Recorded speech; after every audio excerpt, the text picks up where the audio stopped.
वहाला भाई बहन, रोमन के पाउल जो पत्र तंहिंजो 14 अध्याय 7 थी 9 कलम सुनो। हिते पाउल पाके चवनि था कि पाण में जा जो कोई पंहिंजे लाइ जीवे नथो, पंहिंजे लाइ मरे नथो। पाण जीवो था त प्रभु लाइ, जीवो था ने मरो था त प्रभु लाइ। तंहिं लाइ पाण जीवो कि मरो पण पाण प्रभु जा ज आहियूं। मरेला ने जीरे जा प्रभु थियला, ख्रिस्त मरण पाम्या ने फिरी थी सजीवन थिया। पाण में जा जो कोई पंहिंजे लाइ जीवे नथो कि मरे नथो। उहो जीवन सूत्र पंहिंजो जीवन ॿिए खे असरु करे थो, उहो वताए लाइ टांके में अचे थो। हिन सूत्र जो हिते अहिड़ो अर्थ थिए नथो। हक़ीक़त उहा आहे कि विश्वासी तरीक़े प्रभु यीशु ख्रिस्त में अनुयायी विश्वासी तरीक़े पाण यीशु ख्रिस्त वग़ैरह जीवी सघो नथा। ऐं जीवो त प्रभु यीशु ख्रिस्त लाइ जीवो, ने मरो त प्रभु यीशु ख्रिस्त लाइ मरो। पंहिंजो जीवन यीशु ख्रिस्त वटे पथरायलो आहे, जन मार्फते विश्वासी तरीक़े जा पंहिंजे जीवन जो मापदंड कढे में अचे थो। पाण हिन जीवन में जेकी कयूं था, इन जो हिसाब पाण प्रभु यीशु ख्रिस्त खे ज़रूरु पाणखे ॾियणो खपंदो। ॿिजो कुरिन्थिय के पत्र 5 अध्याय ने 10 कलम में लिखल आहे कि ख्रिस्त पंहिंजो न्याय करे तंहिं लाइ पाण मिणी खे उन वटि हाज़िर थियणो खपंदो। उन टाणे आंजो सवाल खोराक विषय न हूंदो, पण खेंदे टाणे यीशु ख्रिस्त साथे आंजो कहिड़ो संबंध हो, उहो सवाल हूंदो। यीशु ख्रिस्त जो मरण ने पुनरुत्थान, यीशु ख्रिस्त के जीरा ने मरल बॉय मथे अधिकार आयो आहे। 14 अध्याय 10 थी 12 कलम। त तोजे भाउ जो न्याय तूं कुलाए कईं थो, अथवा तूं तोजे भाउ जो तिरस्कार नफ़रत कुलाए कईं थो। पा मिणी के ईश्वर जे न्याय सन वटे उभारे जो आहे। शास्त्र में लिखल आहे, प्रभु चए था, मुंहिंजे जीवन जा 100 हिकिड़ो घुटण मूं वटे नमी वेंदो। हरेक जब क़बूल कंदी कि आऊं ईश्वर आहियां। ई पाण मिड़े ईश्वर वटे पंहिंजो हिसाब पाके ॾिने जो आहे। तोजे भाउ जो न्याय तूं कुलाए कईं थो।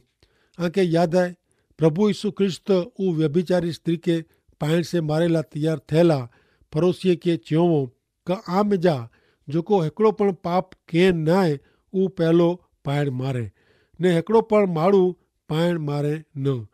मुंहिंजा मित्र, उहो हक़ीक़त ध्यान में रखे जी आहे कि आंखे ने मूंखे प्रभु यीशु ख्रिस्त खे पंहिंजो हिसाब ॾिने जो आहे।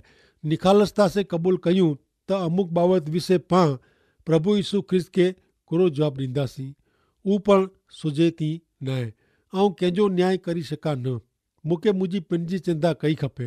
प्रभु यीशु ख्रिस्त माथी 7 अध्याय 1 थी 5 कलम में चयो कि ॿिए जो न्याय न करियो, जेथी ईश्वर पण जो न्याय न कईं। जिन रीते आई ॿिए जो न्याय कईंदा, इन जी रीते आजो पण न्याय थींदो। ने धारणा ऐं ॿेला वापरियो था, उहो आला वपरांदी। तूं तोजे भाजी अख में सिरी नेरीअ थो, ने तोजी पंहिंजी अख में लकड़े जो भारो को आहे, इनखे नेरी नथो। तोजी पंहिंजी अख में लकड़े जो त भारो आहे, छता तूं मूंखे तोजी अख में जा सिरी कढियला ॾे, अहिड़ो तोजे भाउ खे जंहिंजी हिमत तूं कुलाए कईं थो। ओ ढोंगी, तोजी अख में जा लकड़े जो भारो पहिला कढ, ने पोइ तोखे तोजे भाजी अख में जा सिरी कढींदे बरोबरु सोझंदो। हाणे अॻियां नेरियूं 14 अध्याय जी 13 कलम। पाण हिकिड़े ॿिए जो न्याय करे जो बंदि कयूं। इन जे बदिले अहिड़ो न की करियो कि ऐं आंजे भाउ खे ठोकर रूप नहीं थियो, ने हू पाप में पए, अहिड़ो कोई कमु नहीं करियो। पाउल हाणे उन मुद्दे ते भार रखे थो कि पंहिंजो आचरण विश्वास में नबरे भाउ भेण जो भलो थिए अहिड़ो हुअणो खपे। विश्वास में नबरा वे अहिड़ा ने विश्वास में मजबूत वे अहिड़ा ॿ प्रकार जा लोग विश्वासी भाउ भेण खे ठोकर खाराए सघनि था। विश्वास में नबरो वे पण लागणी वग़ैरह जा वे अहिड़ा विश्वासी पंहिंजी स्वतंत्रता जो उपयोग लोग जो ध्यानु खेचाइजे अहिड़ी रीते करीने पंहिंजी ॿुधी खे ठेस पहुचाए सघनि था। ॿई बाजू ख़ासा पण विश्वास में नबरा वे अहिड़ा विश्वासी अलॻि अलॻि नीति नियम बनाईने इन जे बारे में ॿिए खे खेचीने भागला पाड़ीए था। प्रेरित पाउल हिते उन ॻाल्हि ते भार रखे थो कि पाण खे विश्वास में मजबूत थिए जी ज़रूरु आहे। ने हिते भेरो ॿिए जी ज़रूरियात मथे लाॻणी वारा बने जी ज़रूरु आहे। पंहिंजे जीवन जे अमुक बाबति में मज़बूत हुओ ने ॿई बाबति में नबरा हुओ त पंहिंजे आचरण जी ॿिए ते कहिड़ी असरु थिए, इन जी चकासणी कई खपे। ही मिड़े बाबति में मुख्य मुद्दो उहो आहे कि पांखे प्रभु यीशु ख्रिस्त जो अनुकरण कयो ज खपे। अॻियां नेरियूं 14 अध्याय 4-15 कलम। हिते पाउल चेला मङे था कि यीशु ख्रिस्त साथे जे मुंहिंजे सबबनि जे कारणे ऐं ॼाणा थो कि कोई पण वस्तु जाते अशुद्ध न आहे। जे कोई माण्हू अहिड़ो मने कि अमुक वस्तु अशुद्ध आहे त उहा वस्तु इन लाइ अशुद्ध बनी वञे थी। ज ऐं की खाधे जे कारणे आजे भाउ खोटो लॻाड़ियो था त ऐं प्रेम भरियो वर्ताव करियो नथा। जिन ख़ातिर ख्रिस्त मरण पामिया इन जो ऐं आजे खुराक जे कारणे नास न करियो। हाणे प्रभु यीशु ख्रिस्त विश्वास में न बरावे अहिड़े विश्वासी लाइ पण मरण सहन कयो आहियो। तंहिं लाइ पंहिंजे अहिड़े खुराक खाधे से कि अहिड़ो कीअं करे से परियां रहियो खपे जंहिंसे विश्वासी जीवन जीवे में इनके नुक़सान थिए। हाणे नेरियूं 14 अध्याय ने 16 कलम। ऐं जेके ख़ासो लिखियो था इन जो बूंदो थिए अहिड़ो न करियो। ॿिए शब्द में स्वतंत्रता ने छूट उहो कोई परवानो न आहे, का लाइसेंस न आहे। विश्वासी के पंहिंजी छूट जो स्वतंत्रता जो सदुपयोग करे जो आहे, दुरुपयोग न। पांखे हमेशा उहो ध्यानु रखे जी ज़रूरु आहे कि पंहिंजी वर्तणूक विश्वास में नबरा वेह अहिड़े विश्वासीअ खे असरु करे थी। 14 अध्याय ने 17 कलम। ईश्वर जो राज्य खाधे पीधे में न आहे पण पवित्र आत्मा से मिले था, न्याय शांति ने आनंद में आहे। ईश्वर जे राज्य विषय रोमन जे पत्र में ही हिकिड़ी ज बाबति जो उल्लेख थियो आहे। हाणे आउं नथो मञा कि ईश्वर जे राज्य जी ॻाल्हि हिते करे में आवई आहे। उहो माथी अनुसार शुभ संदेश में आवल स्वर्ग जो राज्य वे उहो स्वर्गीय राज्य हिकिड़ो 1000 वरे जा पृथ्वी पर जे प्रभु यीशु ख्रिस्त जे राज्य में पूरो थींदो। ऐं मञा थो कि ईश्वर जो राज्य में उन जी इच्छा प्रमाणे जो मिड़ेज अची वञे थो। प्रभु यीशु ख्रिस्त जी मंडली सहित ईश्वर जो राज्य अति वॾो ने पुख़्तो आहे। तीअं उन जी सृष्टि जी सॼी मिड़े सीमा समझे थी। हिकिड़े विद्वान ईश्वर जे राज्य जी व्याख्या ॾींदे चयो कि ईश्वर जो राज्य मानव जीवन जे स्वर्गीय इच्छा खे आवरी गिने थी, जंहिंमें ईश्वर जा वचन ने ईश्वर जो आत्मा राज कारबार हलाइए था। पृथ्वी ते ईश्वर जे राज्य जो अंग प्रभु यीशु ख्रिस्त जी मंडली आहे। ईश्वर जे राज्य जी अहिड़ी ॻाल्हि प्रभु यीशु ख्रिस्त पण ॾिनो हुयो। योहान 3:3 में प्रभु यीशु ख्रिस्त चयो, आऊं आके सचई चां थो कि नवे सरनू जन्म पामे वग़ैरह कोई पण माण्हू ईश्वर जो राज्य नेरी सघंदो न। ही मानव जात जो जीवन जो स्वर्गीय गोड़ार्ध आहे, जंहिंमें ईश्वर जा वचन ने ईश्वर जो आत्मा राज कारबार हलाए थो। ईश्वर स्वतंत्र राज कईं था, पण अहिड़ो हिकिड़ो क्षेत्र न आहे जिते ईश्वर फक्त आत्मिक परिबळ ने आत्मिक कायदे कानून से शासन कईं था। उहो हिकिड़ो क्षेत्र आहे यीशु ख्रिस्त ते विश्वास करींदड़ विश्वासी जो जीवन। नवे सरनू जन्म पामे वग़ैरह कोई पण माण्हू ईश्वर जे हिन राज्य में प्रवेश करी सघंदो न, ने नेरी पण सघंदो न। ईश्वर जे राज्य खे खाधे पीधे जे उपवास साथे ऐं शाकाहारी आयो कि न, तंहिंसे कहिड़ी कोई पण बाबत साथे कीअं लेवा देवा न आहे। ही मिड़े ॻाल्हियूं ईश्वर जे राज्य में प्रवेश न थी। हिते हिन कलम में न्याय जी ॻाल्हि करे में आवई आहे। इन जो अर्थ रोमन जे पत्र जे पहले ने 3 अध्याय में ॾिनल अर्थ जहिड़ो ज आहे। न्याय जो अर्थ थिए ईश्वर साथे योग्य रीते संबंध में हुअणु, उहो ईश्वर खे पसंदि पे अहिड़ो जीवन गुज़ारणु। पवित्र आत्मा जे न्याय भेरा वञे था। पवित्र आत्मा जो उल्लेख हिते पंहिंजे उबेरे जे विषय में न, पण पंहिंजे अॻियां वधे में आहे, हले जे संबंध में आहे। पांखे पवित्र आत्मा में हले जो आहे। हिन सिद्धांत खे फ़क़्त ज्ञान लाइ ज न, पण व्यवहार लाइ पण ॾिने में आयो आहे। हीउ सिद्धांत गोखे लाइ ज न, पण नैतिक रीते आत्मसात करे लाइ आहे। हाणे हिन कलम में आनंद जो उल्लेख पण करे में आयो आहे। मज़ा आनंद उता विश्वासी जे जीवन में पवित्र आत्मा जो फल आहे। पण ॾुख जी ॻाल्हि उहा आहे कि घणे बार विश्वासी जे जीवन में अहिड़ी खामी ॾेखारिजे थी। पंहिंजे जीवन में मित्र ख़ुशी मज़ा आनंद हुअणु खपे।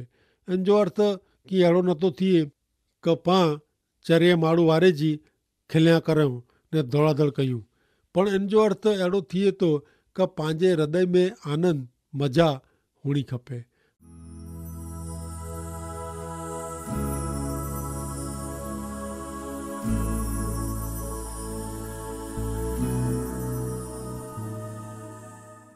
हाणे अॻियां 18वीं कलम निहारियो।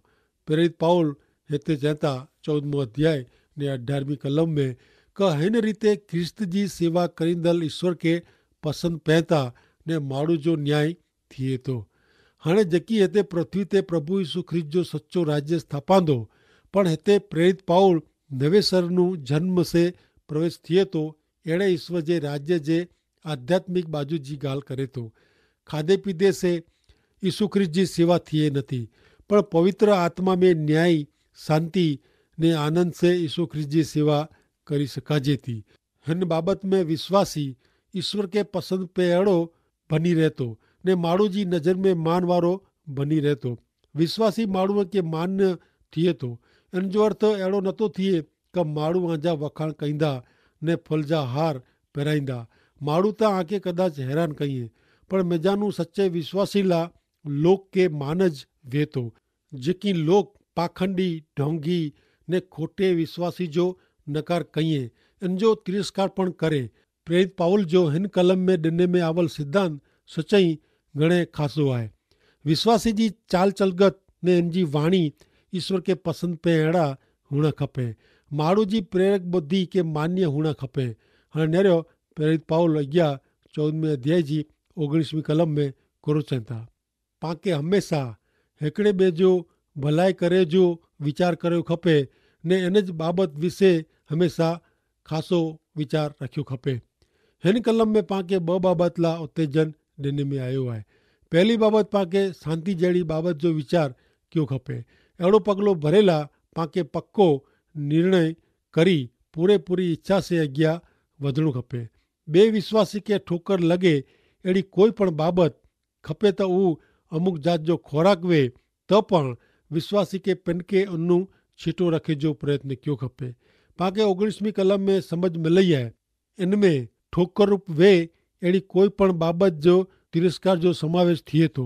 पाता पवित्र आत्मा में न्याय शांति ने आनंद जहिड़ी आत्मिक बाबति संबंधी वीचार आचरण कयो खपे।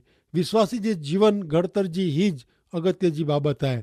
भले हाणे पाण अॻियां 20वीं कलम निहारियूं। प्रेरित पाउल हिते चए था 14 अध्याय ने 20वीं कलम में का खोराक जी बाबति से ईश्वर जे कम जो नाश करियो न।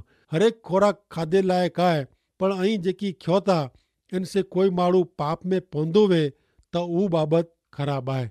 ॿिए शब्द में खोराक जे कारण ईश्वर जे कम खे तोड़ीजा न, पण विश्वासी खे गमे उहो खोराक खाधे जी छूट आहे, पर इनसे ईश्वर जी मान्यता प्राप्त थिए नथी। हिते उहो मुद्दो आहे त उहो आहे कि पाण पंहिंजी कोई पण भौतिक बाबति खे संतोषे ला इनमें खोराक जो पण समावेश थी वञे। इन जे कारण विश्वास में नबरे अहिड़े कोई पण विश्वासी जे हृदय में थियल ईश्वर जे कम खे तोड़ी सघंदो न। उहो चौवक सची आहे कि कोई माण्हू जो अमुक जात जो खोराक ॿिए माण्हू ला ज़हर जहिड़ो आहे। 21वीं कलम में निहारियो त प्रेरित पाउल कहिड़ी महत्व जी ने अति क़ीमती सूचना ॾिए था। 14 अध्याय ने 21वीं कलम। सची ॻाल्हि त उहो आहे कि मांस खाधे से, दारू पीधे से अथवा ॿियो कीअं पण करे से आंजो बाजो विश्वास नमरो पवंदो वे त अहिड़ो न करियो। प्रेरित पाउल ॿ मुख्य बाबति तरफ़ फिरी थी पंहिंजो ध्यानु ॾोरीए था। मांसाहार ने दारू, खियणो ने पीअणो, खोराक ने पीधे जो ने पोइ प्रेरित पाउल उहो बॉय मनाए जहिड़ी बाबति नू अॻियां वधीने ॿिया विश्वासी जे ठोकर जहिड़ी ॿई मिड़े बाबति जो पंहिंजे सिद्धांत में समावेश करे थो। विश्वास में नबरे विश्वासी जो पतन थिए अहिड़ी मिड़े बाबति विश्वासी ला मनाए जहिड़ी आहे। प्रभु यीशु आंजी मदद कईं कि जेथी ऐं ॿिए आत्मिक वृद्धि थिए अहिड़े आचरण वारो जीवन जीवी सको जेथी ईश्वर जो महिमा थिए। आमीन।